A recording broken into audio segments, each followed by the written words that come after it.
Good evening. Welcome to our workshop session of the Mayor and City Council of the City of College Park. I'm Mayor Bianca Motley Broom. We have a quorum present with council members McKenzie, Arnold, and Gay. And so we will get started at 6:02 p.m. Madam Clerk, first item. First item is a presentation by the Shaka Khan Foundation in recognition of National Autism Month. This item is sponsored by Councilman Roderick Gay.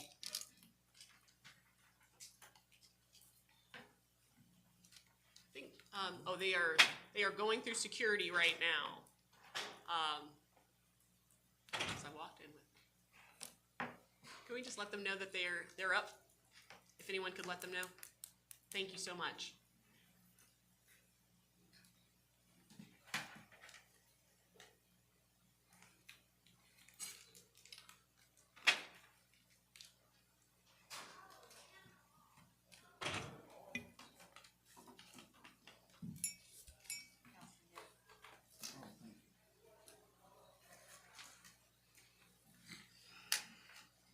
If not, we'll go to the, okay. Good evening.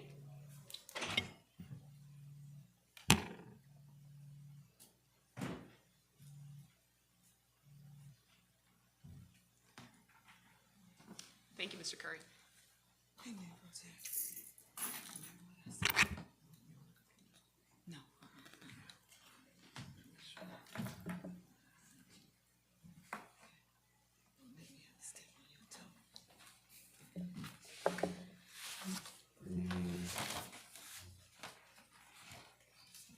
Good evening. Good evening.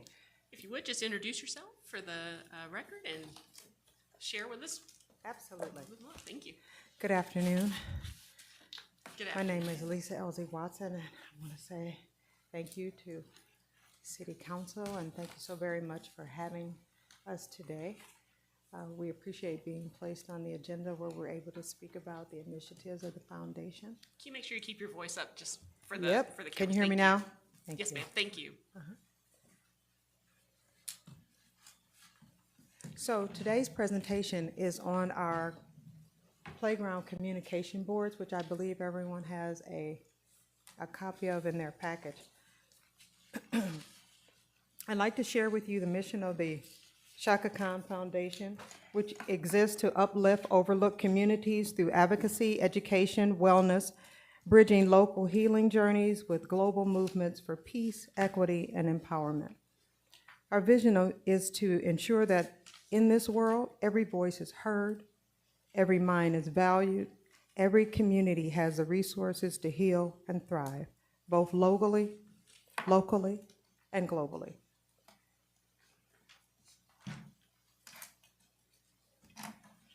I want to highlight our purpose, which brings us here today through the spirit of partnership that we have with the City of College Park, which is to empower individuals and communities through inclusive programs, creative expression, and acts of service that ripple out to change the world. We have 3 initiatives which are very important to the foundation and we believe to the community at large. And the very first one, if you look at the executive summary on page 2, we have the playground communication boards. The playground communication boards, the very first one that we installed as this initiative is here in College Park. And we're deeply proud of your support and your ability to just see the vision and to grasp the vision and to understand that we want to make playgrounds and spaces, recreational spaces, more inclusive for children. I just invite you to think for just a moment about children wanting to play. And you see them running on the playground and then that little child that's lingering in the background a moment, full of anxiety and not really able to join in. And it is that we wanted to address with the playground communication boards. We want them, through that device, to be able to say, I want to play. I like you. I'm cold. I'm scared. Whatever it is, and to be able to communicate with neurotypical children who are just playing. And it also gives them the ability to play too, and so that they can play together. During the ribbon cutting, we installed one of these playground communication boards. And suddenly, out of the crowd of children came 4 children to the board, pointing at the symbols. It was like we staged it. It's like, but we didn't. But they recognized how valuable this tool was for them, and they were able to share. And that's some of the pictures that you'll see further. We want to make sure that so that's the very first initiative. The second one is that we fund the programs. And I won't spend a lot of time on these because the focus of tonight's presentation is really on the playground communication boards. Is that we want to provide therapy, speech therapy, physical therapy, and occupational therapy for neurodivergent children. And just to give a simple explanation, neurodivergent children think differently. Their brain works differently. How they communicate is different from what we classify now as a neurotypical child. But nevertheless, we want them to have the ability to express themselves creatively. And the final one is Beyond 25. And I'll spend a moment here because Beyond 25 addresses the need of neurodivergent children and their families after 25, after insurance, after programs, after they're not so cute and cuddly anymore. What happens then? And so we embrace that as our founder, Shaka Khan, and her sister, Tammy Michelle, they're Shaka's nephew, Tammy's son, Talon, who's 28 years old now, nonverbal. What about his life after his mom or others in the family aren't there? What programs do we have to support individuals like Talon? So our belief on page 3 is through the program ecosystem that from stage 1 through the playground, through their early stage of life, through the middle stages with therapy and support, and through Beyond 25. So we want to encompass that whole entire life cycle with our programs. So our work is building a safe, supportive, stigma-free umbrella of services for neurodivergent communities, embracing them at all stages of their life. So we took a moment and just thought about how many children would be impacted by our playground communication boards. If we have 250 children visiting the park routinely in the parks that we have available in Atlanta and in the surrounding areas of College Park and so forth, then 90,000 children would be impacted. That's huge. That's significant. That means more children are included in educational play. And if you look right here, you can see on Shaka with the children. And that was, again, just a child who walked up to the board and started pointing and sharing and saying he wasn't too happy that day. It was a little hot. He's like, I'm hot, I'm sad, and just was communicating. And she loves children. And so it was easy for her to be there. And for those of you who were there that day, and I think you could see that. So on the communication board, you have the symbols, which you can see here, and get a closer glimpse of what I'm actually speaking of. And again, our goal between Los Angeles and Atlanta is to install 30 customized communication boards by partnering with parks and recreational centers in Atlanta, Chicago, where Shaka Khan is from, and Los Angeles. The purpose, of course, is to provide visual communication tools so that they can play and interact. And so I've already described in some detail how many children who are nonverbal struggle in their communication skills. But what we may not know is that 1 in 5 children are now being classified as neurodivergent. That's startling.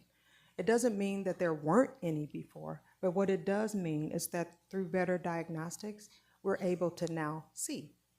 And as a result, we have an opportunity to support. So looking at our citywide rollout, and again, I just want to say that it was significant that College Park embraced us at the very beginning. So you're on the forefront, and thank you, Councilman Gay. you're on the forefront of this opportunity to make playgrounds more inclusive. So we intend to engage and to keep engaging with corporations who are headquartered in Atlanta to make them partners so that we see these spring up everywhere and know that that effort originated here. So I'm going to turn to the partnership opportunities page, which you have in your package, and just speaks about the opportunity to sponsor playgrounds. If we sponsor 10, 20, or 100 playgrounds around, which we're not suggesting we fill up College Park with them, but we're just speaking about having them across the board. So if you turn to the budget, the cost of each board is $4,500 per board.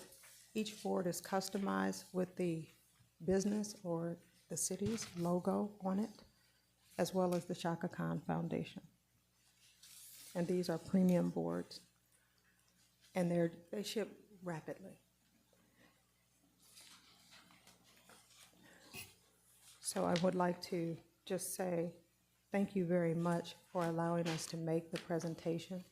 Our ask is that you would put communication boards in the remaining parks and recreational centers in College Park. And we thank you for the opportunity to present our proposal to you tonight. If you have any questions, I'm happy to answer them. Thank you so much. We'll start with Councilmember McKenzie.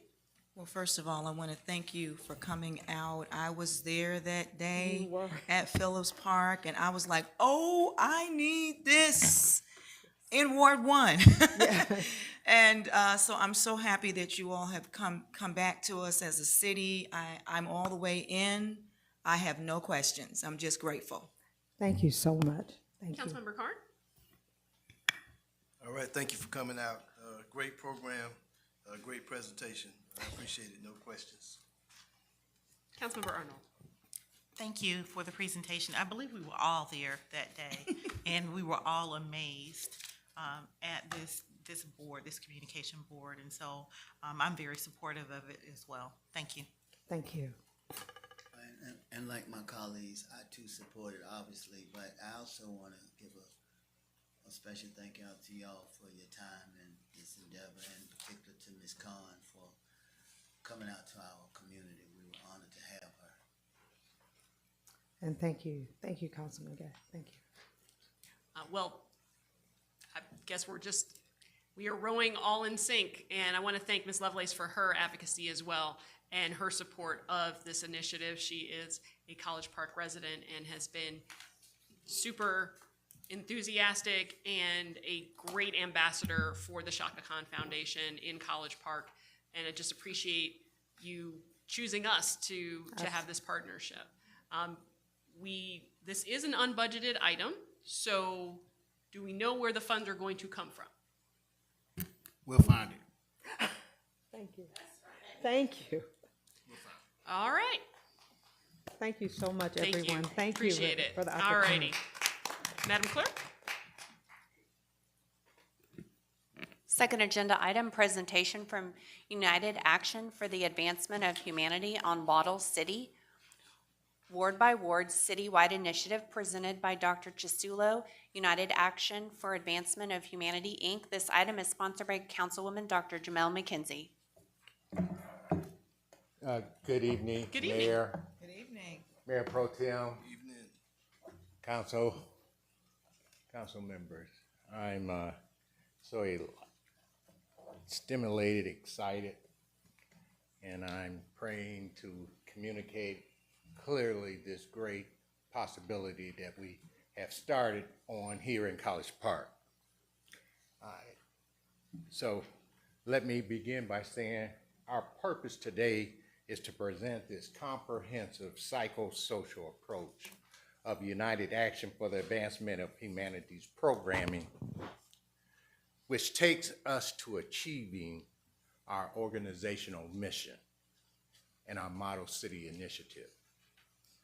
This comprehensive 23 slide presentation will illustrate our grassroots community effort to activate, mobilize, and unify our community, inspired by Dr. King, his teachings to become a model city.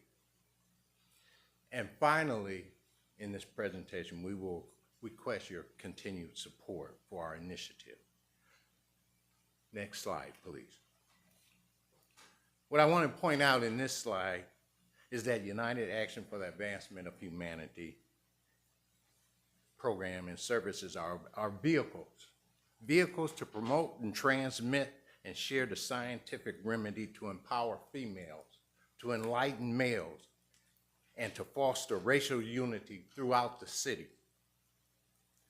This photo taken at the state capitol, we introduced the Model City initiative at the state capitol to Georgia's legislators.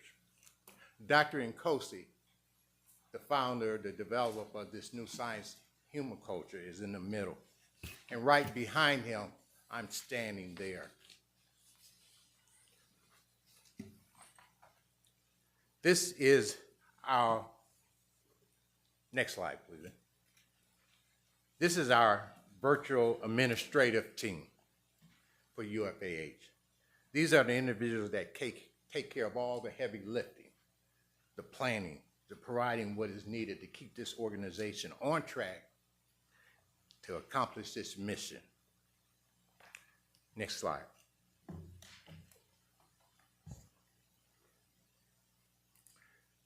Turning Dr. King's dream into a daily reality in College Park. Can you imagine that? We are aware the challenge we face in implementing programs that is unique, interconnected, and transformative, and comes from the words of Dr. Martin Luther King Jr.'s "I Have a Dream" speech. With success, the results will be enormous for College Park and its citizens. Although it is to be expected that most people will be slow to jump aboard right away and not see the benefits for themselves, their children, and their children's children. We just needed just a few good people to start. Just a few snowflakes until we have a snowball, until we have a snowstorm. Next slide.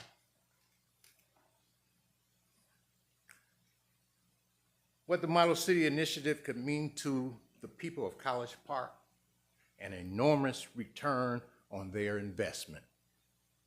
Putting community action behind the city core values and mission. It brings the core values and missions into the community. It allows us to come together and thrive. And as the city thrives, why the Model City? Here's what the Model City Initiative can mean to College Park: economic growth, community engagement, environmental sustainability, public safety. It's all there.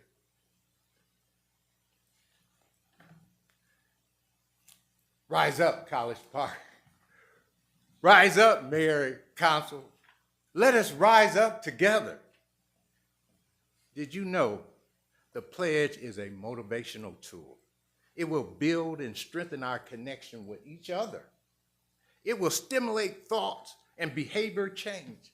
It also translates to the responsibility of citizenship, being a neighbor, a friend.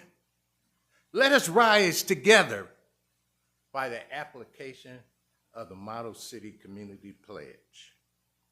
I rise up. I will live out the true meaning of the American creed. I hold these truths to be self-evident, that I am human and all are created equal.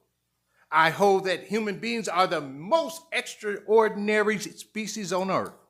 Our human attributes provide humanity with the capacity for thought, vital organs, body parts, skin tones, and creativity, which establish our fundamental equality in every crucial way.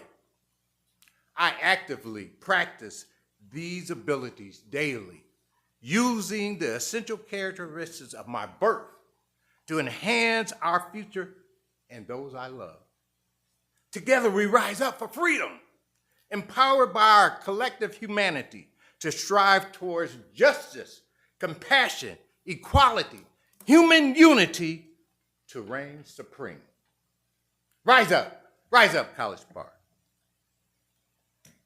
What is your capacity to love and have reverence for others? Next slide.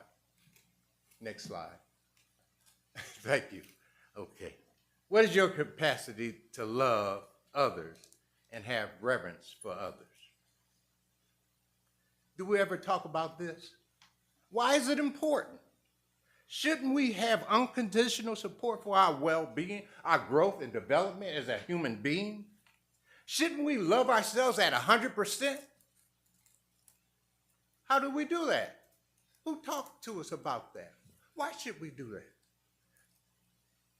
Why have reverence for ourselves? Why have a deep sense of devotion to self and others, demonstrated by acts of kindness, gestures of goodwill, seeking the best for self and others?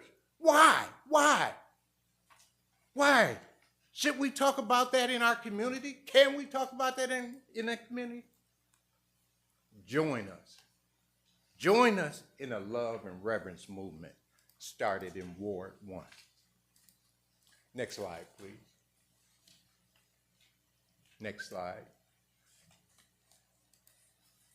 You went the wrong way. That's good. Next one, thank you. What to expect in the love and reverence movement? Can we create a greater city? Can we honor Dr. Martin Luther King? Will we realize the power of love and reverence for self and others? Can you imagine the motivation of our children by the Model City Community Pledge? We got something nobody else has. How to realize Dr. King's dream right now in our lives. How to carry it out. Next slide, please. We started our community outreach here in College Park, Ward 1, with our Love Feast dinner. Honoring people, honoring overcomers, honoring women.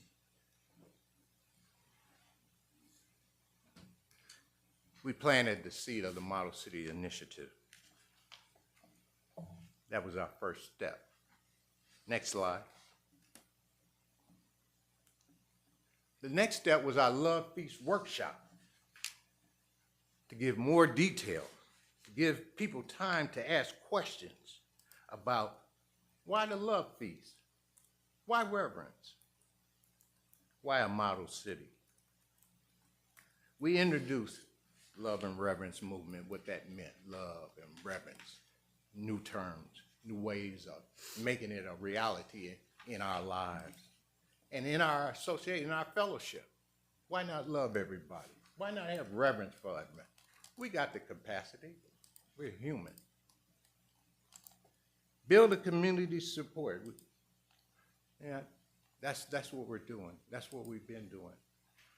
Building the support. Next slide, please.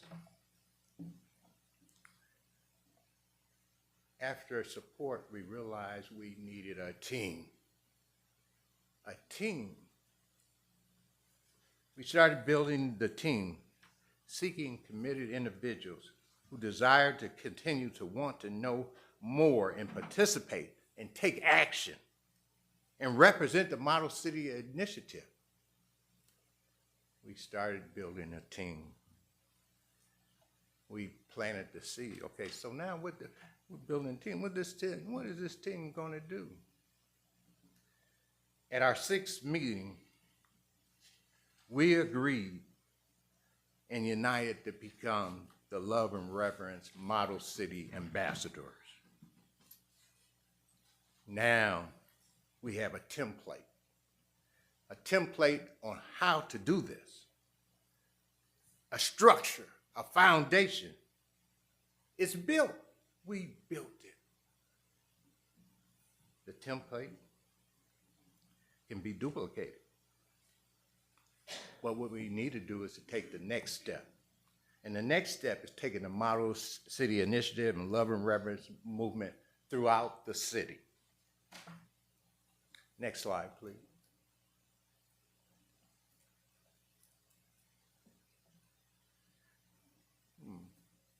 Let's go back one slide.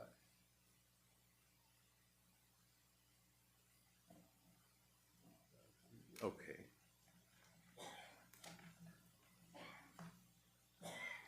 Okay, now, I'm sorry, go one more forward. One more forward. Okay, thank you.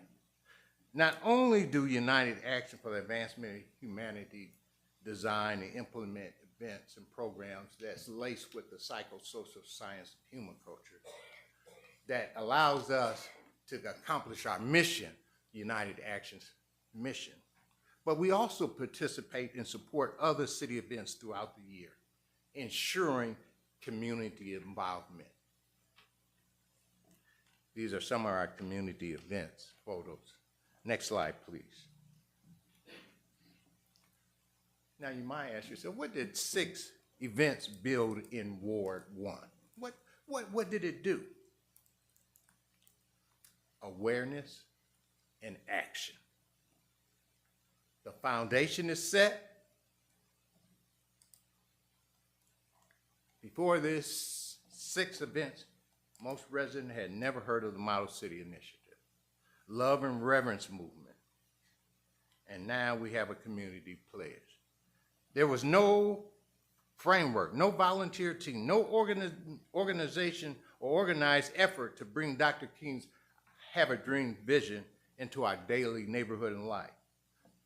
A dream dying, a legend being.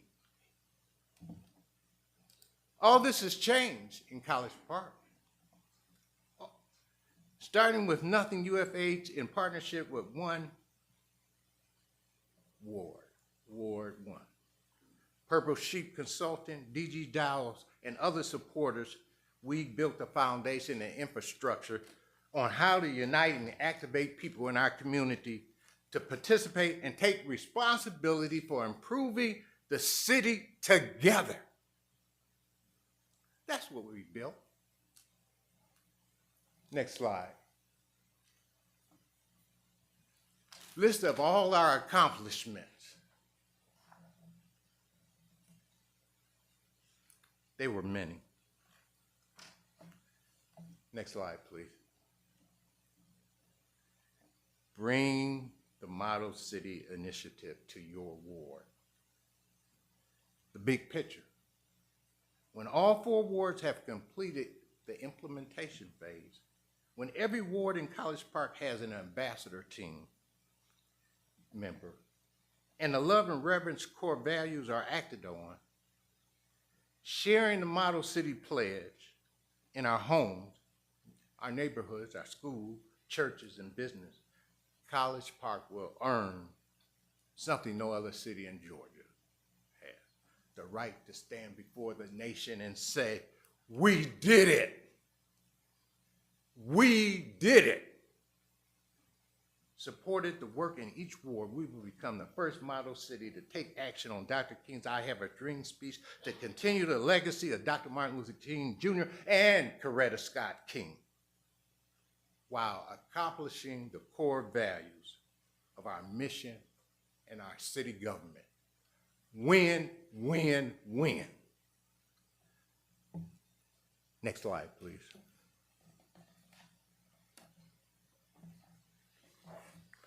Our request.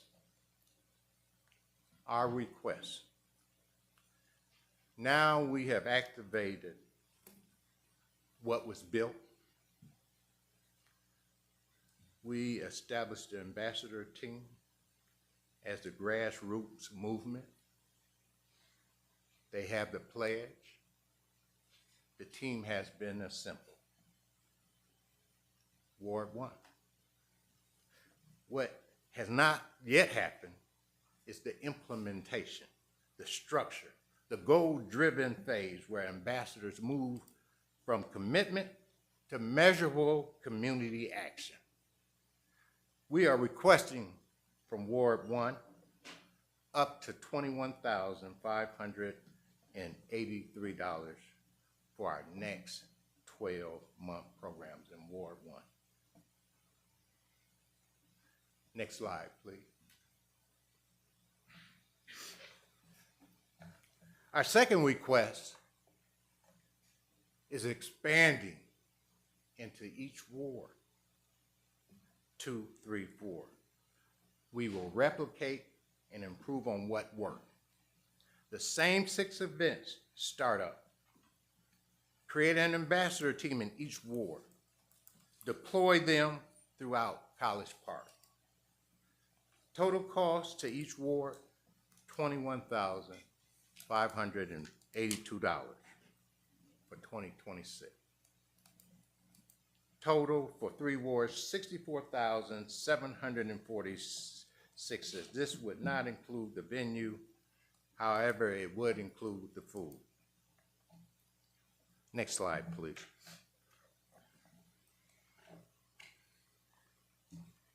We need a program coordinator to coordinate it, the startup and the implementation in Ward 1, the startup in each ward. We estimate $9,000 for a part-time person to start up. Next slide, please.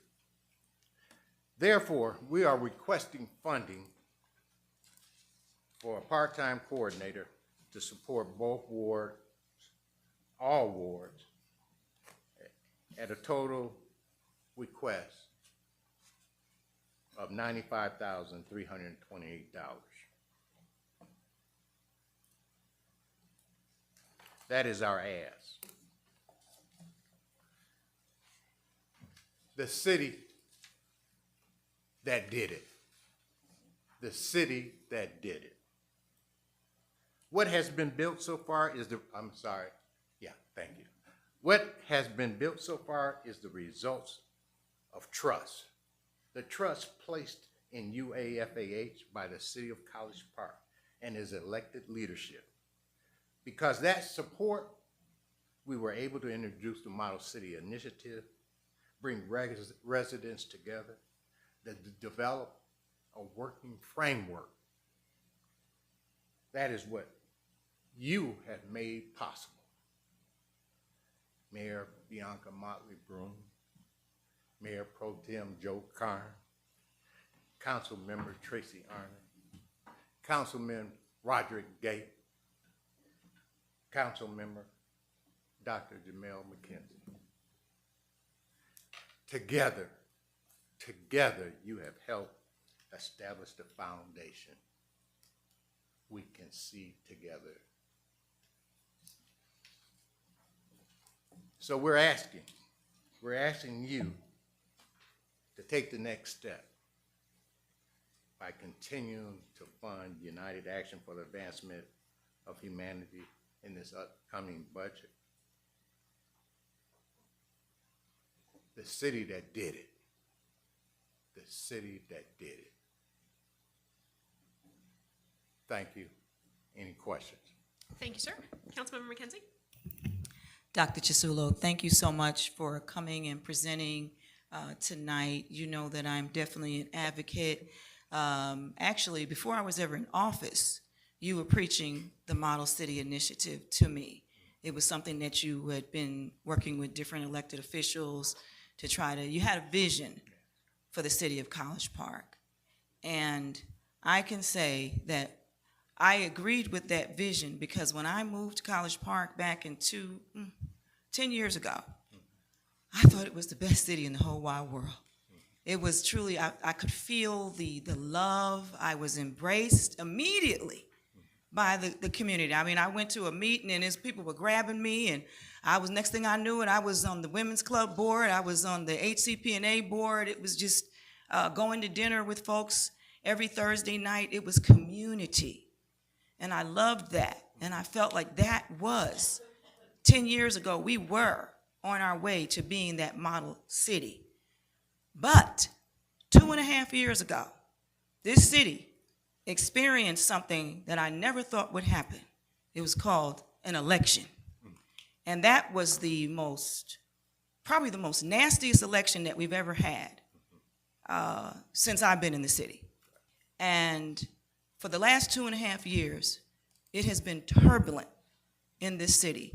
And the community that I love still, that I embraced, that I felt embraced all people, became a divisive group of people, neighbors that had beautiful homes and beautiful streets, were not treating one another with love and reverence. And it broke my heart, not because of me, but to think that the change of a governing body could change the entire outlook of a city. And so when you approached me about this again, I was looking for answers, because I still believe in the College Park that my husband and I were greeted by in June of 2016. Actually, we started building our house in February. That College Park, I know that it still exists. Now, what is the issue? The issue is that there are some underlying things that we need to grasp as a community. So obviously, for us to be where we're at, or where we came to, what I thought we were wasn't really where we were, because we needed something. We needed to learn. See, love is not just in word, it's in deed and in truth. And reverence comes when we reverence ourselves, we can reverence others. So what I came to understand over the past 2.5 years, and I've written a book about it, it's coming out in the next few days. What I've come to learn is that it has to start here. If it starts here, it can stay here. But we have to allow it to get into here. So yes, I know you were asking my other colleagues, I don't know if you asked everybody, but I know you reached out. I know that you were specifically speaking to me and the mayor, and you wanted to see us come together, because I felt that that was one of the keys. If me and the mayor could come together, because we both live in the same 12-block radius. And that was where a lot of the issues were. And the problem was not Ward 2, it was not Ward 3, it was not Ward 4, it was Ward 1. My ward, my home, my neighborhood, my community, my electorate, my residents.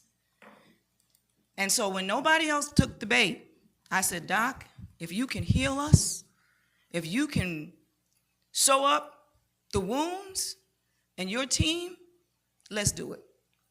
So we put $9,600 out, because at that point, I didn't even know if I was going to get the support. So I said, well, let me go with the level that I know. If I can get the city manager to agree, we get started. And you did. You did a great job. Yes, we were on Channel 11 for the things that you were doing. You were working with the Martin Luther King Center. You got at least 75 of our citizens involved in this. And we started seeing some change, because change is not what you look for on the outside. It's what you experience in the inside. And I think that if we could talk to some of the persons that were a part of this initiative, they would tell you that their outlook has been increased, their love for themselves and the city. And I think, guys, that's what we need. So I want to talk more to you off the record about the charges for this year, but I definitely want to continue this program in the upcoming fiscal year. I think that we need all hands on deck right now. I think that we need to look at every single way possible to make this beautiful city. This city is not just a diamond in the rough, it is a diamond. But it is a diamond that's been covered with dirt and darkness and lies and deception and division, something that I believe that love and reverence can have. So you're on to something. Thank you, yes. And it begins with Dr. King's dream. So I want to thank you for your tenacity. I want to thank you that you don't give up. I want to thank all the members of United Action for the advancement of humanity, for showing up. Because one of the ways that we come together as a community, which I still don't see like I'd like to, I still see us operating in silos. One person has a meeting, you get a certain group that comes to that meeting. Another person has a meeting, but you guys come to everything. And you're showing us that we are all one community. We are not, our color of our skin may be melanated or non-melanated, but all of our blood is blue, or red rather. All of our blood is red, right? We are all we're all the same race. And that race is the human race. Absolutely. So I want you to keep hammering it in. Thank you. Because until my residents get it, we got to keep on doing it. Till I can see people stop putting negative things and fighting people on Facebook and these groups. Till I can see neighbors supporting the different initiatives that we have. Till I can see my governing body walking in love and reverence for each other. We need this. Say no more. Thank you, thank you. Councilmember Carn? Evening, good doctor. Great presentation. We're all neighbors, and I think we're all obligated to simply just look out for one another, and that's what it's all about. So I think you're headed in the right direction. Thank you. Councilmember Arnold? Thank you, Dr. Chisulo. Thank you for the presentation, for the information. I don't have any questions or any other comments. Thank you very much. Thank you. Councilmember Gay? Yes, ma'am. Thank you, sir, for the presentation. No questions. Thank you, sir. Appreciate it. Thank you.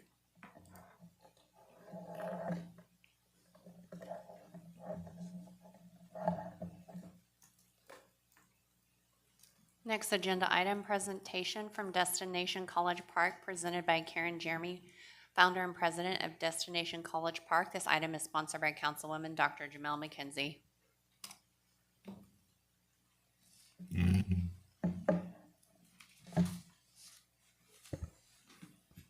Hello, governing body. Hope you're having a good evening today. I am so excited to share with you today some updates. We have been busy, and I'd like you to know that I brought some guests with me. A great colleague of mine, Margaret, is coming from Clear Media, and I'm going to yield some of my time. She has some exciting information for us. We've been working since February of last year. February of 2025, and so we've got some great information to share. And Margaret, I think it's time to really unveil. So I'm going to cut part of my presentation short so that I can share this podium with her. I want to skip to, we all know that my contract was to do three things. It was to help us prepare for the World Games that are coming. And in doing so, I was asked, I was secured to offer my professional services to bring a visitor center and to explore what type of tourism we could have here in College Park. I am not the official DMO. I say that every time I come up, and I want to please hammer that home. We have a great Atlanta Airport District, and I am not there to replace. I am doing a totally different thing with historic tourism, and so I always bring that up. And so but I was brought here to do those things, to do infrastructure preparedness, to look at opportunities for economic and business growth through tourism, as well as to talk about resident benefit focus. And I want to talk about how some of the things that we've done, we've created two. I'm going to discuss with you very quickly so that you can get our project development plan as well as our marketing strategy roadmap that we put together to get us to those two places. We came up with a campaign concept, Margaret and I, over a year and a half ago, and it's called First Stop College Park, where we would consider working with the airport and with MARTA to actually create effective campaigns, and we've done that. I think we've done that successfully, and we're ready to share that. In addition, Margaret was very helpful in helping us to create audience targeting, and a lot of that data that we did and that she's going to share with you actually helped to identify who were the visitors that were coming to College Park. We didn't have a good handle on that information, but now we know who's coming, how many people are coming, how long are they staying here. And so Margaret's going to share that with you.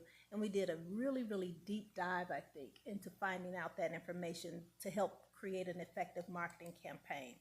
We also did market research. As I shared initially, I've gone to several visitor centers to see at a local, state, national, and I even had the opportunity to go to an international location on my own vacation. And it was an amazing opportunity to see what was trending in best practices, and so that we could bring some of that best practice to the city of College Park. In addition, we talked about launching campaign execution. So we came up, Margaret and I worked very hard to come up with rates. We negotiate rates and campaigns with Clear Media. And so we have a funding request that we have sent to the Atlanta Airport DMO, and that has been pending since December. And so it's under consideration. And in addition to that, we created local field cards that could be executed with a QR code to help people go to destinationcollegepark.com so that they would know all of the risks, a listing of all the restaurants that are here, some of the amenities we have, like the wellness spot, and all of the restaurants and other types of parks and things all over the city. We came up with campaign development as a part of that marketing strategy for that first part of the contract. It was tourists traveling through Atlanta. We came up with a campaign called Landing in Atlanta, Visit College Park, Georgia. We also came up with something called C is for College Park, and Mark is going to talk more about that, using Gate C in the Atlanta airport to help people understand that when they come to the airport, they are landing in College Park when they come to the terminal, Delta baggage claim, gates A, B, part of C, and the car rental. And so we explored how can we get people to not only stop if they have the time, if they have long layovers, how can they then pivot some of that, as well as if Margaret came up with a great idea. I wish I could take credit for it, but I can't. Margaret came up with a great idea of a lot of times our neighbors in Sandy Springs, Roswell, Alpharetta, they have those first 6:30 a.m. flights. How do we get that traffic to come here, enjoy the city before or either after the flight, before they face the traffic going home? And so that's a part of C is for College Park as well. And we also came up with Discover College Park, and that's targeting local visitors. That's the Discover College Park, targeting local visitors from Metro Atlanta. And we wanted to also approach MARTA with First Stop College Park. And we are now in the process of evaluating that, and Margaret's going to talk a little more. And let me talk one more piece that I think is important is, if we can go to the next one, please, is the Visitor Center Roadmap and Museum, just to give you a heads up of where we are with that. We are refurbishing the event space and front entry, and I'm very happy to say that the museum piece is completed. Yay! So we are on schedule to open the museum in June. The Historical Society, I wish I had a picture of everyone today. They're curating those exhibits. There's some great information there. We've got documents that go all the way back to the 1840s and 50s. And so we are really curating, we're looking at how the Native Indian population influenced, and knowing that, I didn't know this, that Highway 29 Main Street was an Indian trail long before it was a state highway. And so we're going to document all of that. So we are doing the refurbishment there. If you'll look at the, also with the Historical Society, the Conservancy has made a huge investment in investing in that property to get it so that it can be a resource center for the city. And we will be doing please stand by for an invitation that will come in May. That will be the grand opening for that, where a lot of homes, and I've gotten a lot of businesses and homes that are interested in tracing all of their genealogy of their homes and business buildings and sites, and we'll be able to offer that to them. So we've developed the main design and the features of a center prototype for all of those spaces. The event center space layout has been developed. The museum research has been, we've contacted our local entities like Atlanta History Center, the Historic Preservation Trust. We have brochures that have been developed. The great thing that College Park, we're working with our businesses, and I'm so excited about this too. The Destination College Park has set aside a large amount of money to, large to me, may not be large to others, but it's large to my small business, to translate all the menus of all of the restaurants in English and Spanish and Haitian Creole. So they will be able to, when the visitors come for the World Cup, our businesses, because of Destination College Park, will be able to translate their services for those guests. So we're excited about that initiative. We have done 2 already with Breakfast Boys and the Wellness Spot. And so we're keeping going down the street as we go. We also have created a staffing plan for all of these centers. We have worked with Ignite. There is a program that I'm excited that we plan to take advantage of, where if you hire seniors, AARP will actually pay for those seniors, or at least a portion of their minimum wage, to actually have them come and work in your center. So we're going to be working with Ignite to bring that as part of our staffing plan. We have a punch list, and we've done media planning with Clear Media to see how we can also do put the visitor center on the map as well. And we hope to have a soft launch May, and the grand opening May, June. We're doing a ribbon cutting in May, and we also will have a media launch, and that's going to be ongoing. Okay, and I'm going to yield the rest of my time because what Margaret has to share is so impressive and important. So, and I'll be here to answer questions as we go. Okay, great. Pleasure to meet everybody. Good evening. Let's see, do we have this deck ready? Yes, here we go. So you can go ahead to the next slide. So basically, you know, why now? This slide really covers why now. Atlanta is the busiest airport on the globe. And here are just some statistics overall about airport advertising in general. So 81% of Atlanta flyers notice airport advertising, and 85% read the ad, and 58% actually act on noticing that ad. So either they visit the location, they follow up with an online search, or they visit the website to find out more information. So why Atlanta? The proximity to College Park, it's unmatched, right? You guys are right here, like you said, the airport sits on the city. So I think it is really important to kind of pair that and show that, you know, there's community here, and that College Park is the closest city to go and visit, to dine, to experience, especially when people have layovers and stuff like that. So here's just a couple more information on we can go to the next slide. On just some of the demographics. So the age, the average age is 46. 61% of flyers are married, and about 28% of those folks are under the age of 18. And then when you look at the financials, you know, the average household income and this is somebody who's a frequent flyer, is about $250,000, and then their average net income is about $1 million. So we would love to take some of those dollars and put them right here in College Park. So this would definitely help boost revenue for the city. You know, here we have Atlanta Air Travelers agree information on this would be beneficial: dining, things to do, tourist attractions, local events, shopping, retail, and then 58% of Atlanta Air Travelers shop locally. And then just another side note, over 1 in 4 plan to buy their first or second home in the next year. I made a good point in us talking about, you know, the airport being the largest employer in the state with over 60,000 employers there, and the traffic that happens in Atlanta, you know, it would be great to convince those people to relocate here, right? Have a shorter commute, be right down the road from where you work. So I think that is important to think about as well.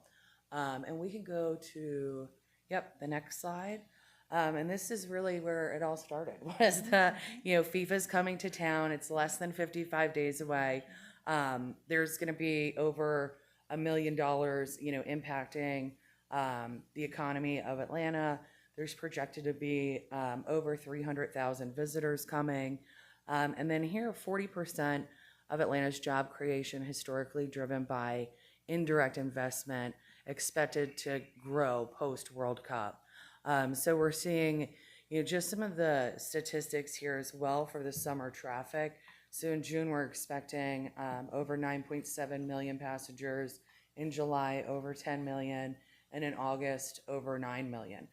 So there's a lot of folks coming through, and would love to see College Park capture that business. So we can go to the next slide. So this is sort of our Clear Channel's approach to, you know, advertising, right? We have this fly, drive, walk approach. So 69% of frequent flyers visited a location after learning about it at the airport. 81% of adults took an action after seeing an out-of-home ad, so a billboard. And then for the walk effect, 42% of adults reported out-of-home ads had an impact on their purchase decisions.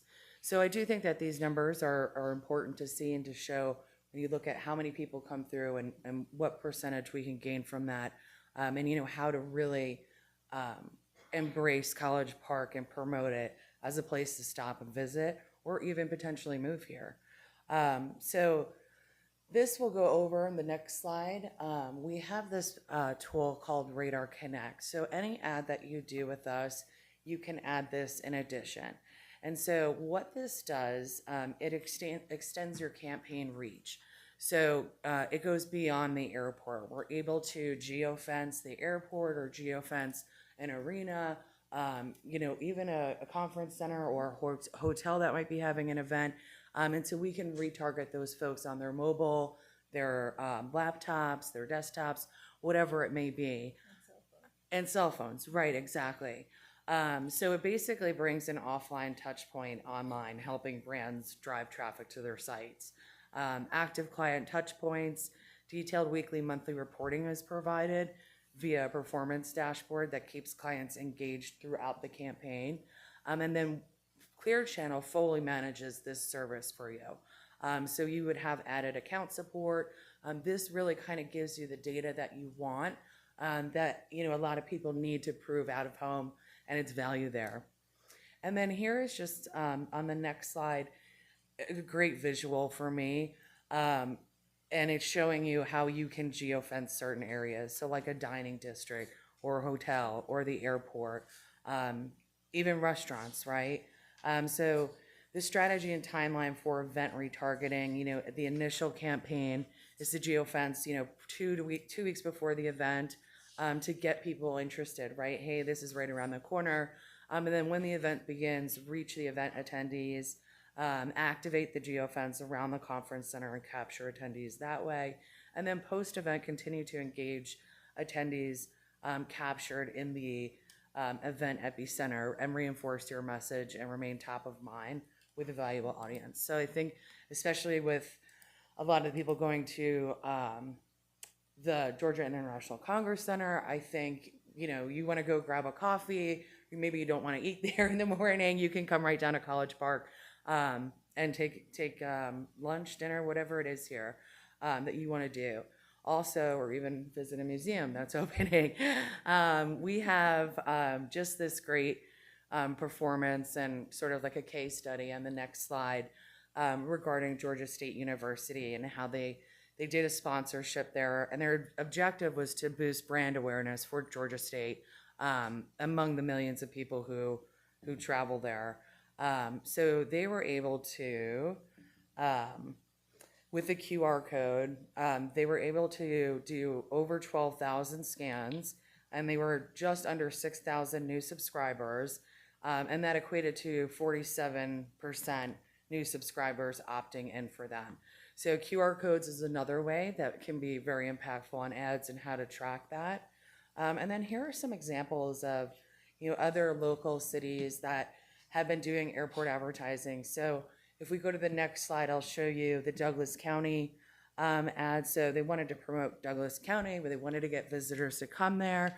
So they took advantage of the baggage claim arrivals unit to inspire visitors as they land by showing off activities and lodging and nearby proximity to Atlanta. So it boosted the county's awareness and consideration among Atlanta flyers. If we go to the next slide, this is another great example. This is La Cruces, and this is a city about 50 miles outside of the El Paso airport. So they did all these different kind of creative ads, as you can see, and they've been annually dominating the El Paso airport as part of a long-term campaign to increase visitation to their vibrant city, and they're 50 miles from the airport. So think about how impactful it would be for somebody who's at the airport. And then the last one I want to show you, we've been working with the city of Rosemont in Chicago for over 10 years. So over a decade now, they've strategically invested high-pack digital bag claim advertising throughout the airport, showcasing premier dining, shopping, and festivals. They consistently positioned itself as a dynamic destination just beyond the airport, turning every arrival into an invitation to experience the energy of the city. Now you can skip over to the next two slides, and I just want to show you some of the options that we do have available for FIFA, if that is something of interest, because we're pretty close to it. We wouldn't be able to do anything print right now, but we have Iconic Digital, Direct View Digital, video walls, Arrival Digital. So really like a plethora of advertising opportunities that you can just do digitally. We also have some new inventory that's come out on the plane train.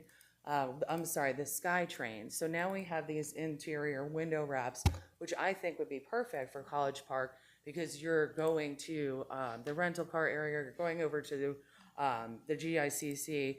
So that's just giving you an example of some of the things. And I have this appendix in here if you want to go just one more slide. And we won't have to go through all of these, but I wanted to give you this information to have. So this is in highlighting all Atlanta events that are happening, activities. So we have the NBA Finals coming up, the World Cup. We have the Atlanta Dream Games happening. What are the other ones that we were talking about the other day? NBA Finals are here. WNBA. Yep. I had no idea the NBA Finals are in Atlanta this year. And then the College Park Skyhawks And the season too. Skyhawks, yes. So I just kind of wanted to give you too some dates that these are big events that happen in the city that could definitely drive business to College Park. So if you have time, take a look at the remaining slides because I don't want to take up all of your time today, but I wanted to give you as much information as you have. Any questions that you have for me? We'll start with Councilmember McKenzie. Well, I have had my questions answered. First of all, I want to thank you for hanging in with us. Yeah. Because we have been working on this since February. Yeah. Karen, when did you, when Started, I did it even before the contract because I just thought I was. this is before we even had this is Destination. before You we were had- still, Destination College Park was there, but I did not contract with the city, and I started doing the work with Margaret before we even had the contract because I think this is such an important initiative, and that College Park can really benefit from grabbing some of the tourism that goes through the airport as well as the car rental places, because a lot of people actually go to car rental just to get a car. They don't even get on the plane, and so we could capture some of that. We could capture some of the bike races that come through town. So there's just a lot of opportunity for us to advertise. and when you were on the DMO, this was one of the things that you presented to the DMO and got laughed off and put out. But that's neither here nor there. Before I got sworn in, I was sitting in a conversation with some council members from the city of Atlanta, and they were talking about all these big bucks that are coming to FIFA games. World Cup is coming to Atlanta. And I'm like, whoa, we gotta capture some of this for our College Park community, our businesses. And it has been like pulling teeth. So we submitted to the ATL district, the deck that you put together, correct, Margaret? And we had this together since about last November, actually October. Maybe September, but by the time our first submission was like October. Yes. And that was for a package for a little bit over 200,000, but it would have featured the city of College Park all over the place. And I'm glad Gerald Walker is here. Because Gerald's been passionate about how can we get more advertising out for the city of College Park. We've had several conversations. I'm very happy to have our new economic development director, Ms. Dozier, is here. And, you know, because this is the type of thing that brings more to our economy. See, we are not a high school. We are a Fortune $200 million company here in the city of College Park. We're a corporation. And if you fail to advertise, you are planning to fail. And so I have been adamant about this. I want to thank City Manager Hicks for saying we will put this on, because I can't put a lot of stuff on the agenda, but he let us put this on the agenda because he sees the vision as well. He can speak for himself. So basically what I'm saying is that if not now, when? And we also have to really make sure that, you know, I don't know where this money is going to come from, and Mr. Hicks, I hope that we can work on this over the next few weeks, because if we miss out on this opportunity, the tragedy is that people fly into Atlanta, and when they get here, they think they're in Atlanta, but you're in College Park. And College Park is suffering. We're suffering because we're this, like I said, we're a gold mine. We're gold, we're a diamond. I said diamond before, but nobody gets to see us shine. And if we don't toot our own horn, I was interviewed earlier today, and I said, if you don't tell your story, then you leave it up to someone else to tell what they want to tell about you, and the narrative will never be your story. And so we have got to learn how to tell our story. We've got to make the investment, because we have some of the finest, I know her name has been mentioned, her company, but we have one of the top spas in this region, right on Main Street. And the proprietor is sitting right there. She owns half the block, and many other businesses. But when you walk into that wellness spot, you are in what College Park is. We are fine. We are refined. You know, we are class. We are distinction. But people think about us, they look at, oh yeah, all that crime in College Park. That's only a piece. And a lot of that is not even in our zip code. So I would like to see, I know we only have 55 days. It pains me when I cut off that plane. You know, I travel a lot. My husband just landed and sent me a message thanking me for making dinner. That's what I was doing this morning, barefoot in the kitchen. And so that when he got home from his trip, he'd have a meal. But it pains me to walk through that airport, and you know how I feel too, Margaret. And I see other cities. I see Douglas County. I see Clayton County. Macon. I see Macon. Is Hayville in They were. there? Okay, I saw them. They have a billboard. Why are we not there? So I was told one time that we couldn't advertise in the airport. I was told that when I Okay. got on the DMO. So I'm just asking, you know, like I said, I'm glad that the powers that be that are concerned with advertising, economic development in the city are sitting in the room right now. This is a discussion that we cannot let slide.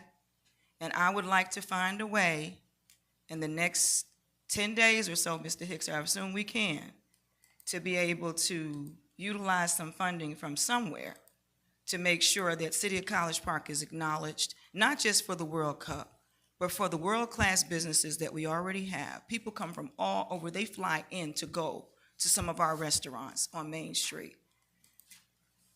The rest of the world needs to know about that, and the people that land. I know I'm passionate today, y'all. These are my 2 agenda items. If I don't speak up, if I don't tell my story, if I don't stand on my own soapbox, ain't nobody else gonna do it. So I want the record to reflect that it will be a travesty for the city of College Park to not be recognized, to be seen in either the baggage claim, the gates, the SkyTrain. We have got to be seen during this period, and we need to continue to advertise. To think that a destination marketing organization in this city exists only to put heads in beds is a freaking mistake, okay? It's a lot more for showing a destination than putting somebody in a hotel. And one of the things we've understood is that the hotel rates, there may be a lack in how many hotel rooms are being used, but there's still people coming through this airport. And 100,000 people come through this area every single day. I think they just had like so many canceled flights, like over 230 canceled flights just this weekend. So, how are those people displaced if they have canceled flights? Where are they gonna go? How are they gonna know? They have the opportunity to reach them on their phone as well. So I do think it is impactful. And Margaret had a great idea of a campaign idea of if you're stranded at the Atlanta airport, you're not really stranded, you're in College Park, come on over to us, we'll take care of you. Yeah, I'd like to have something pop up on your phone when you land. Sometimes when you're in the airport, the thing pops up about Wi-Fi and stuff like that. I'd like to have something pop up, say, welcome to College Park. Yeah, we do actually have that. Oh, we have that as a ability? package. That's what I'm saying. That's what I'm Package talking about. exists. Councilmember Carn? All right, great presentation, ladies. Really wonderful. City Manager, we got a spa in College Park? Oh, wait a minute. The wellness spa. Oh, we got a great spa. That's right. Wonderful presentation. You all look very spring-like here, Great minds thinking alike, thinking alike. Ms. Jeremy, are you a member of a certain sorority? Alpha Kappa, I was Alpha just Sorority curious. Incorporated. Oh, okay. I didn't know. I was just checking the colors. Yeah, we definitely need to step up the marketing game in College Park. And, we're a small, close-knit community, but we're a hospitality center, and we're still an international city as well. Even though we're still, old-fashioned with the Southern hospitality, sometimes I'm making barefoot in the kitchen making dinner too. For my messages. Oh yeah, absolutely. I like to cook. But we definitely want to bring more people in and bring more attention to what we've got here and what we're doing, and the convenience of our hospitality is going to be one of the strong points. So let's keep working on it. Okay. All We right. won't give up, will we? Councilmember Arnold? Thank you. I mean, that was an excellent presentation, very valuable information. Thank you for sharing it with me. I don't have any questions, but thank you again. Councilmember Gay? All right. I do have a few and a couple of points. Thank you for the presentation. I appreciate it. Thank you. Gate C is not in our city limits. Part of Gate C, No. No, half of half B. of Gate. It's the T gates, the A gates, and half of the B gates. Got it. C is Okay. not in the city limits. Thank you. The NBA finals may be here, depending on how the Hawks do, but typically the NBA finals are in the host cities of the final teams. So there's no guarantee that it'll be in Atlanta, but hopefully, we'll see. And I had a couple questions, Ms. Jeremy. Is the report that we got in our packet the final report that you submitted? I'm not sure what you're asking. The presentation that you had, is that your final report for the year? I submitted a report to Councilwoman McKenzie, and so that would be the report. It was attached to the invoice. So is that the one you're speaking of? Because these are highlights from that report, and the Okay. report is like 50 pages long, and I know I don't have enough time to go over the entire report. So the answer would be, there's a more extensive report that has gone to Councilwoman McKenzie along with an invoice. Okay, so I've seen the invoice and I've seen the payment for the bonus, but I have not seen the final presentation, and that was approved. That contract with Destination College Park was approved by the council. So can we please get a copy of that report, Mr. Hicks? Thank you. If the entire body could have it, I would appreciate it. But I know that some of the benchmarks that were in that contract included exceeding a 10% local tourism increase to receive the bonus. Is that correct? let me ask you a question before, so we can let our guests go. Do you have any more questions for her? I'm more than willing to answer any of those questions. but Sure. Do you I have don't any have any questions? more questions for Clear Channel. Thank you. so very Appreciate it. I'm in the hot seat now. How can I help you? There were 3 criteria upon which your bonus was, the $24,000 bonus was paid. Is that correct?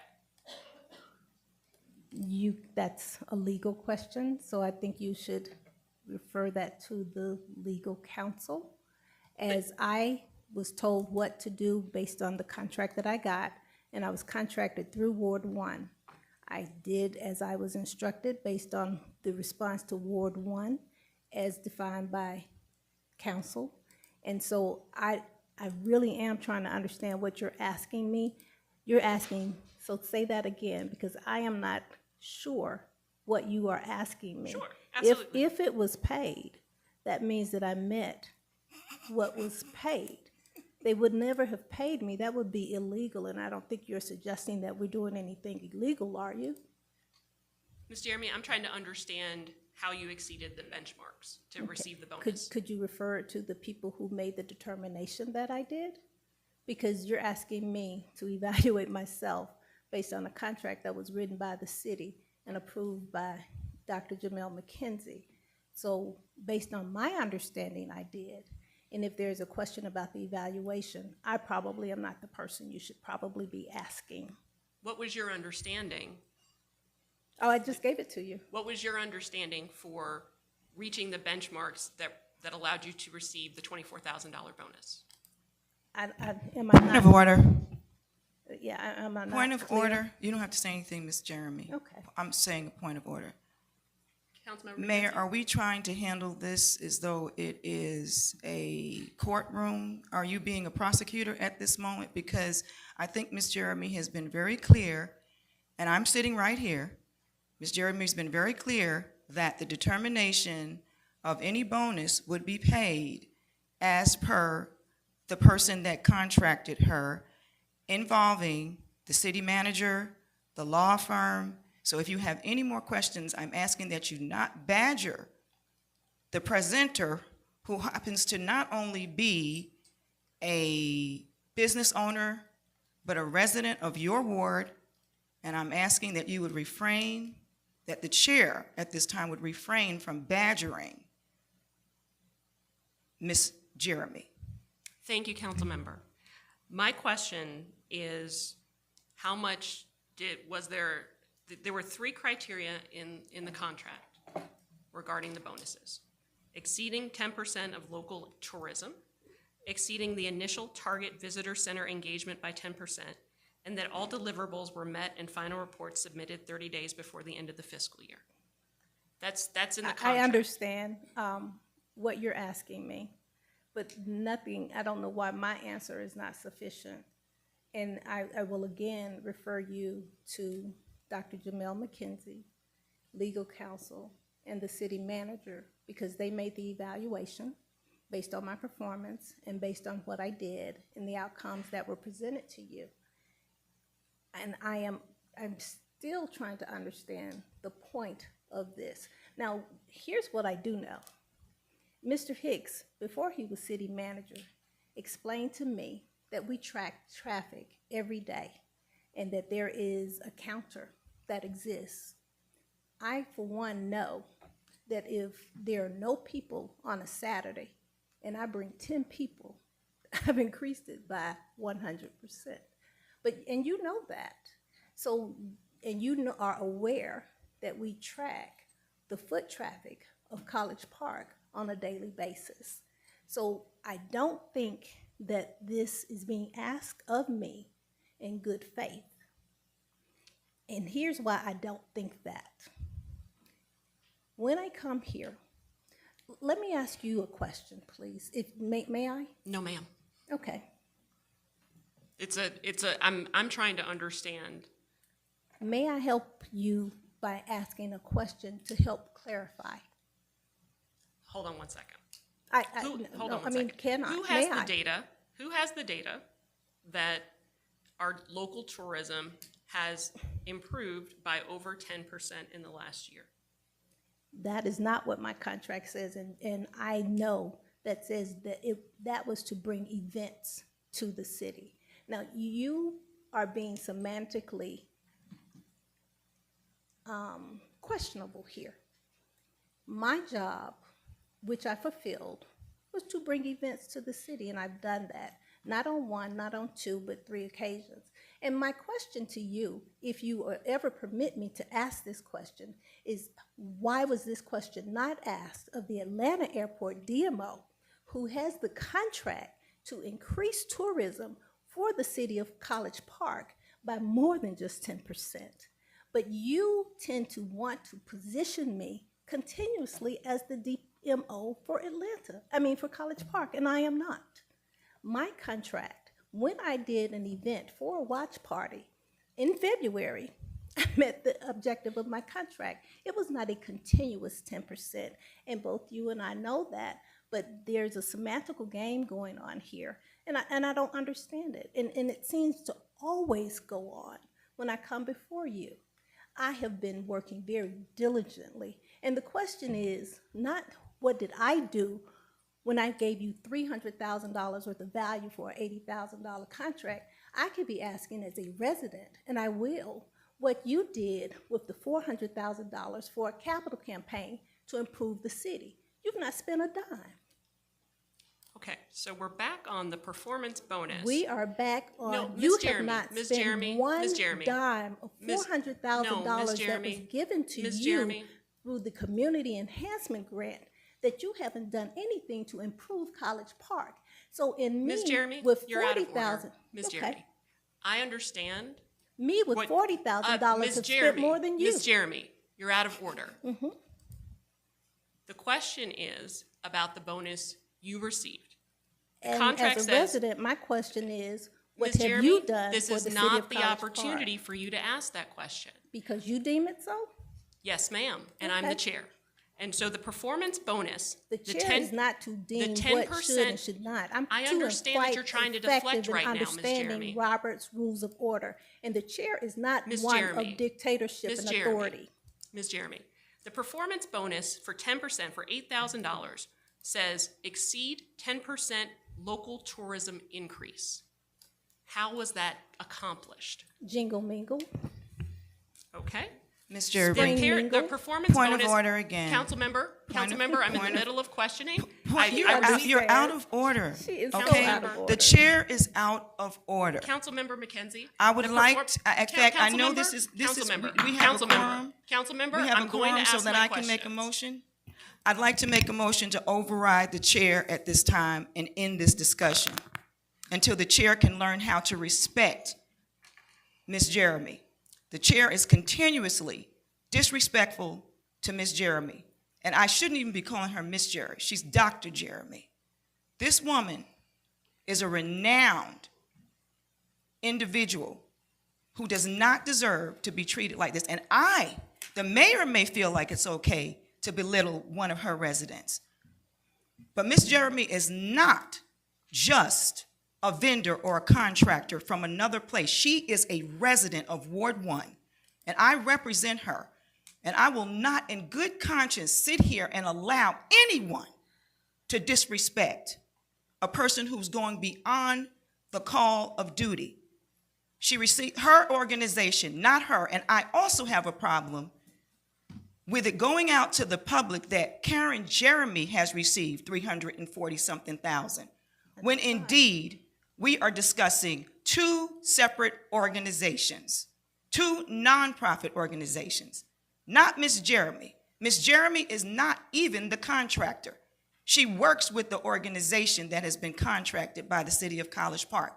So if the presiding officer in this meeting has an issue, Ms. Jeremy's not the only one to talk to. There's a whole board for Destination College Park. There's a board of directors for the Historical Society. Now, the bonus has been paid. Everything that was required has been completed. If the mayor would like to make a change of behavior and actually have a conversation with this, who is her resident, this person, who is her resident, the mayor refuses to speak to me, to send emails, to make phone calls. I receive, for those of you that are listening, my office receives a report from Destination College Park every single Monday. I know everything that is going on. I'm aware of the statistics, but I, who am a member of the governing body, who can be spoken to any kind of way anybody up here wants to speak to me, because we're all in the same boat, have never, ever been asked for any information. However, I see a trend that is very disappointing. I see persons who come here and do workshop presentations, and they just are able to smooth right through. But there's not one time, and I want you all to look very, very closely, watch closely, because every time Dr. Jeremy has come up here, even if it was to share with us an update on anything, she has been harassed by the chair. No one else in these seats but the chair, because the chair has an issue with Jamel McKenzie and takes it out on the persons that are helping us build Ward 1 better. I have said this when Dr. Chisula came down earlier. I invite the mayor of this city and the chair of this meeting to have a sit-down conversation with me, face-to-face, not on Zoom. It can be in a room just like this. It can be in a conference room with the city attorney and the city manager to try to iron out the differences as to why she continually attacks anyone and everyone that is a vendor or contract for Ward 1.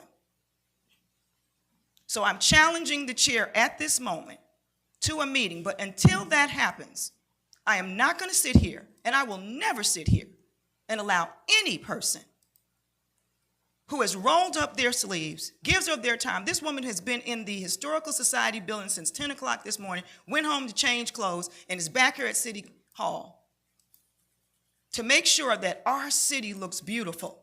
She's working with business owners.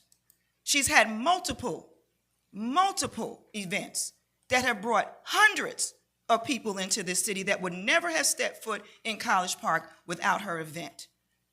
The data is there. The proof is in the pudding. The contract has been exceeded in every form and fashion. And the decision to approve payment was mine. So I'm the one that needs to have that discussion, not you, Ms. Jeremy. So I apologize to you. Thank you.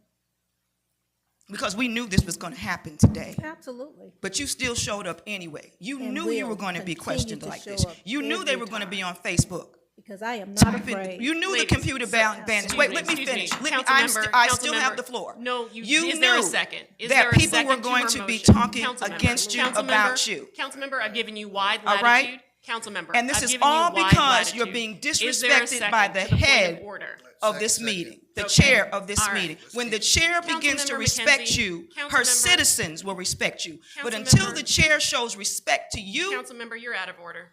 then the chair will Councilmember, continue to you're still say out to of the order. residents of the city of College And you're Park still out of that it's order, okay to Councilmember. not show love and reverence to every individual, regardless of sex, And you're still out race, of order. ethnicity, religion. Councilmember, you're still out of order. Then have me escorted out the building. Councilmember, that is Okay? not If my- I'm that is out not of my order, purview, have one of the but I would officers ask that come, you- take me out, because Councilmember, enough I'm is not here enough. for a show. I'm not I'm going to just here to ask disrespect questions anybody. I'm about not the going to data. disrespect the chair, but I'm making go a ahead. point that right is right, and I still am in a point of order. And Yeah, I'm and I- still and in we the have a second, discussion. and no. I have not finished my discussion, and I'm being cut Councilmember, off we're not even by in the chair. discussion yet because you keep on talking. I am still in my motion. I have a motion that may be 16 paragraphs long, but I am The motion's still already been made, in my Councilmember. motion, and I'm still discussing. Councilmember, we're not in discussion I'm yet. still in my motion. Councilmember, I'm the still motion has been motion seconded. to override the chair Again, for what? for being disrespectful to the presenter. Is there a second? Second.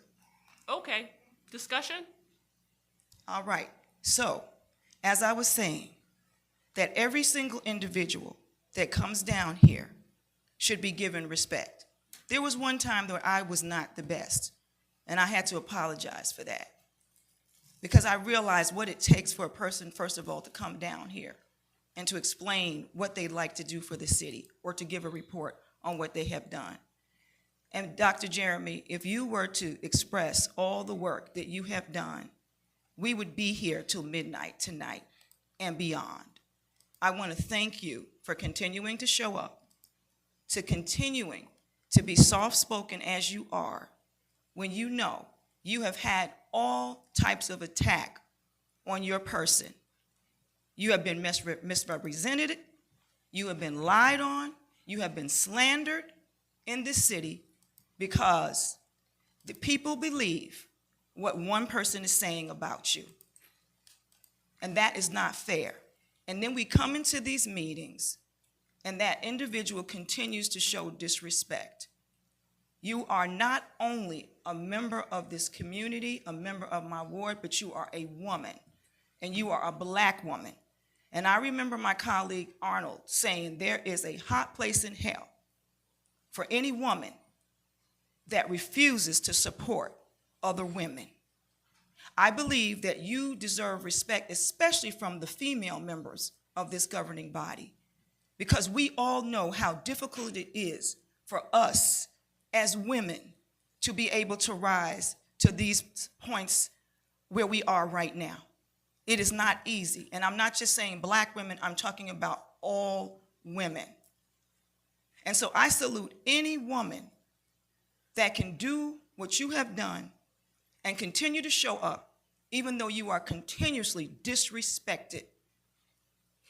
And I'm sure that even on the College Park Facebook page right now, they're going crazy. And they think they're right because they have been given permission to be wrong. They can talk about me all they want. I signed up for this, but you didn't. So I apologize to you.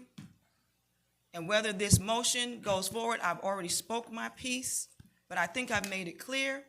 If you roll back all the videotapes, all the tapes of every time this precious woman, who is a friend of mine, I didn't give her the contract because she was my friend. I gave her the contract because she earned it. And there's no one that has a contract from Jamel McKenzie that is not all that in their field. I happen to know a lot of people who are professional, and I know people that are truly invested in the city of College Park. And as I said when Dr. Chisula was here, I believe in College Park. I believe that we're better than this. We're better than this show up here right now. We're better than putting out false information on council members and members of this community prior to meetings so that people can come in here with preconceived notions that are not true. We're better than that. And if there's anybody that has to be a champion for what's right in this city, it's the 5 members sitting up here in this dais. If we don't promote what we want to see in this community, if we don't champion the people that are making a difference in this city, if we don't celebrate the efforts of economic development in this city, we have no right to sit up here. Because when I open my mouth, I represent every single person in Ward 1, whether they like me or not. I represent everyone. And when I do something, whether it's out there in the field or here, it's a representative of the city of College Park. And College Park deserves better. Better than this, Ms. Jeremy. So I invite you to keep on doing what you're doing. Thank you for following through. In fact, you call me and follow me so much it almost gets on my nerves. But I appreciate it. You wear me out because you always have an idea. But when you have the idea, you put feet to it. We got some stuff we're working on right now that is going to transform Main Street. Yes, yes. And now you have gotten some phenomenal people on board with you that are change makers. Yes. And I want them to know you're the right person. Everything people are saying, anything that anybody's saying that makes it seem like you're up to something nefarious or getting some money you didn't deserve, girl, you earned it. And the one thing I do know, you didn't pay yourself. That's one thing I love about you. When I ran Ignite, I didn't pay myself. I paid the people that made this thing happen. So thank you. Thank you for loving College Park. Thank you for traveling all over this country. Thank you for fitting into my suitcase and making sure that you're where I'm at so that you can go to some museum or you can visit some visitor center. Thank you for being a true friend, not just to me, but to College Park. Thank you. Councilmember Carn?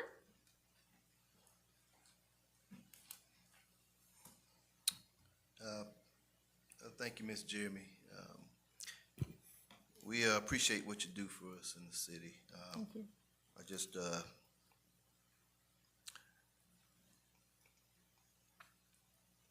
apologies, I guess, from up here. We've got to keep in mind that it's sometimes very unnerving to come down here and, before this body sometimes and present.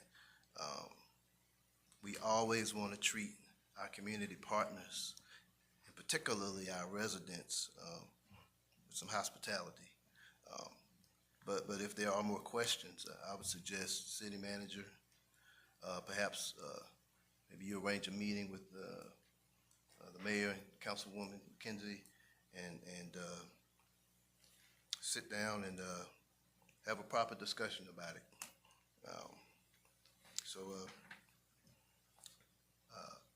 I do believe that there is a serious need for increased marketing in our city, no question about that. So you keep your head up.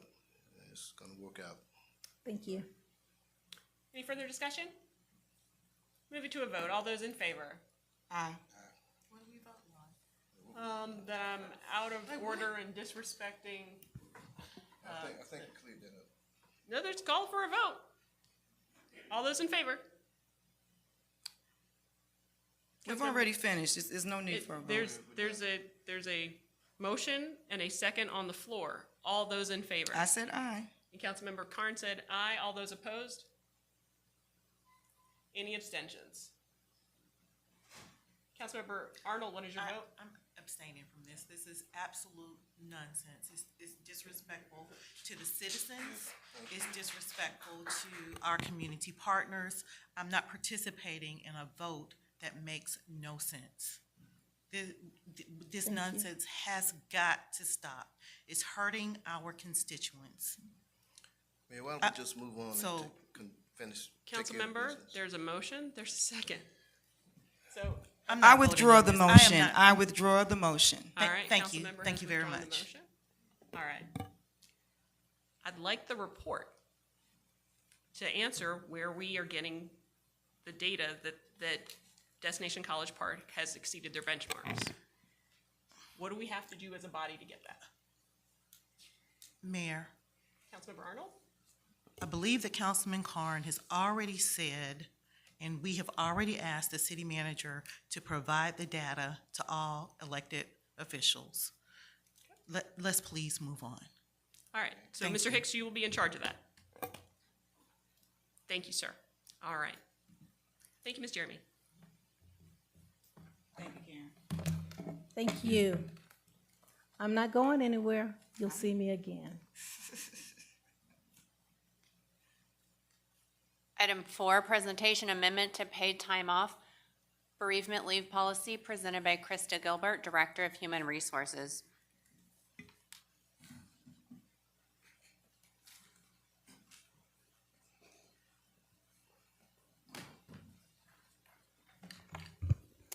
Good evening, Mayor and Council.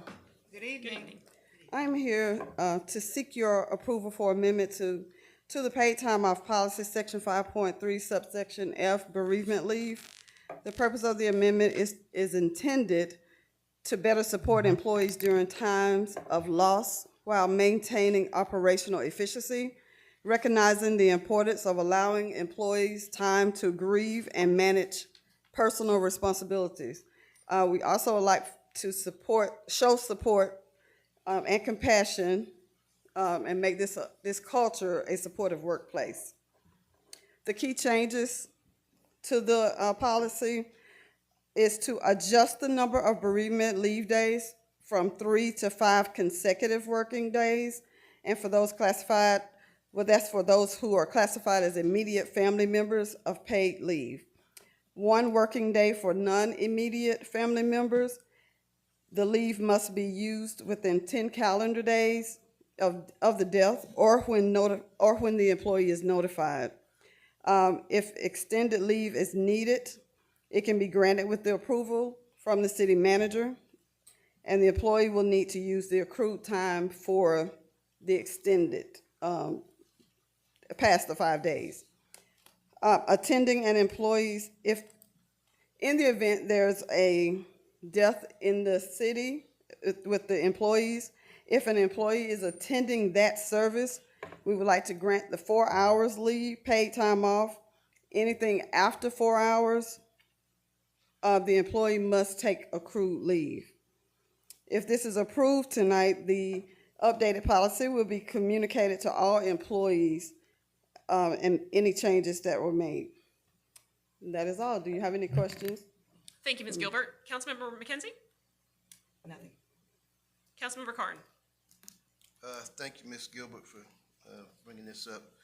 City Manager, this is, I think, something that's needed. You know, in this society today, you know, things move so fast, and things are just rushed when they're not supposed to be rushed, certain things. And it's just, you know, governments nowadays and workers and corporate America, there's no time to even pause and breathe and to take in a loss and process and move on. You know, the ship of state just moves forward so quickly, and everything is, you know, down to the minute. You know, we're people first, and you know, at the end of the day, this is a family. You know, local communities as small as us, where all the workers know each other. Most of the community know a lot of these workers, and we just, I think this is obviously the right thing to do. And so, City Manager, you all get together and figure out, you know, how to move it forward. And we want to make sure we cover our employees. Some of our employees are residents, so I think it's very important. Councilmember Arnold? Thank you, Ms. Gilbert, for expanding or making the suggestion of us expanding bereavement time for our employees. I appreciate it. Councilmember Gay? No questions. All right, thank you, Ms. Gilbert. All right, thank you. Agenda item 5, discussion on a consent agenda policy. This item is sponsored by Mayor Pro Tem Joe Carn. Councilmember Carn? Well, this will be pretty short. In terms of our consent agenda, I'm recommending we go back to traditionally how we had things where if an item was to be removed from the consent agenda, it would require a vote and a consensus from the body if it is to be removed. The other thing, City Manager, City Attorney, we did discuss a few things at the retreat in regards to policy and procedures in terms of bringing agenda items forth. And the City Attorney's Office took a look at it and went through it and presented us with 2 different options. There's an option A and an option B. You know, they are both options.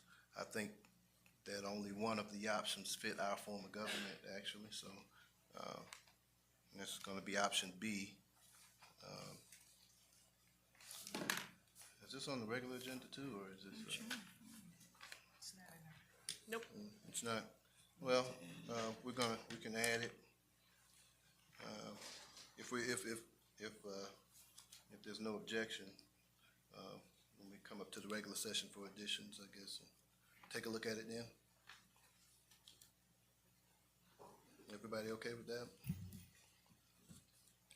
So that also means, like, at the last I'd like to- meeting, council member, there was an issue, there was an item on that consent agenda for about $200,000. It was a piggyback contract on some landscaping at the GICC. And in actual practice, that underlying contract had expired, so we should not have voted on that. However, it got pulled off because I had questions about it, and ultimately the body determined that we should move forward at that time because we needed to do a bid. In this framework, that type of situation may not happen moving forward, and we could have violations of our own policy, violations of the law, and just problematic items that don't get removed because there isn't a full understanding. And that troubles me deeply. We need to do the right thing. We need to look out for every single dollar, whether it is in a TPD fund, whether it is someone's bonus. We need to have answers about how we are spending the public's money. I will not apologize for that. And as we move forward, we need greater opportunities to answer the questions that our residents bring. This puts us in a position that may compromise that and could have us doing things that aren't within our framework, our policies, or state law. Mayor, Councilmember McKenzie? This particular this piece of legislation does not say that items cannot be removed from the consent agenda. It simply says that in order to remove the item from the consent agenda, it would take a vote of the council. And with that being said, that doesn't change anything one sense. If there's an item that any member of this governing body has an issue with, they are still free to be able to bring that item up and say, I'd like to have it removed from the consent agenda. So with that being said, this is not about changing an item from being removed from the consent agenda. It is about the means by which items are removed. And with that, I see no problem. Understood. Any further comment? All right, I'll just say, Councilmember Carr? you know, I think this streamlines the process back to where it makes a bit more sense. Items proposed for removal, they can then be afforded a proper discussion. And it also enables the mayor to have discussion and potentially have a vote in the event of a tie. So I think it's probably the better way to go. I see trouble ahead on this one, but hopefully not. Hopefully we will respect the concerns of our colleagues if there are issues on the consent agenda. I think we've had issues with that in the past. And certainly the option A and option B that you discussed, the difference being that I would have an opportunity to put something on the agenda. But I understand that my colleagues don't think that that is appropriate for the person sitting in this seat. Wasn't necessarily the case in the past, but we move forward and figure out how things go, and I think that's the city manager's preference as well, that I don't put things on the agenda. So it is what it is, but I do think that it doesn't help us move forward, and that's unfortunate. But that's my view on it, and if y'all want to add it to the agenda tonight, I'm not sure the need for adding it to the agenda as opposed to putting it on the next agenda, but if you do so, I'm sure that we can have a rationale for that, because we shouldn't be changing the agenda this close to actually dealing with it. But any further comments? I have a question for the city attorney. Councilmember McKenzie? Yes, Mr. Washington. Let's say in a situation where the council votes for an item, and it turns out that that item, once staff sees it, there are some problems with it. How does that get handled? For instance, we what the mayor was referring to just now was a contract, and we realized that there may have been some issues in terms of being able to move forward with that contract as it is because of procurement situations. Because even after we have voted on an item, it still has to be executed. So if we find that there's something problematic after it's voted, and then also my hope would be that before we did anything, and actually the city attorney did speak up that there were problems with it. So, but is there an option, is there a way to not move forward with something even though it's been voted on? If it's been voted on and accepted in the public, in a meeting like tonight, then it becomes effective upon that vote. You can always go back and revise or amend, but even if it's illegal or improper, it is still a valid legal ordinance or resolution at that point until you go back and change it. Thank you. I wanted everybody to understand that nothing is in stone and that there's always the opportunity to change if we realize that we've made a mistake. Hopefully, we have things put in place. And one thing that I'm knowing that's happening with our city manager currently is that staff is really very carefully being intentional about making sure that nothing gets on this agenda without it being vetted properly. And we did have a situation at the last meeting, and we caught it. But had we not caught it at that time, I just wanted to be understood that once we started executing that it could have came back to us and had to be, and would have to have been revised at that time. That is correct. Thank you. If we've got an opportunity to do it right the first time, I think we should. So if we can avoid doing things that are illegal or improper and have conversations about them, I think all the better. But it is, I think it's, Madam Clerk, that's our last issue on the agenda, is that correct, for workshop? Yes, Madam Mayor. Alrighty, we'll pick up at 8:10. We'll see everybody for the regular session. Thanks.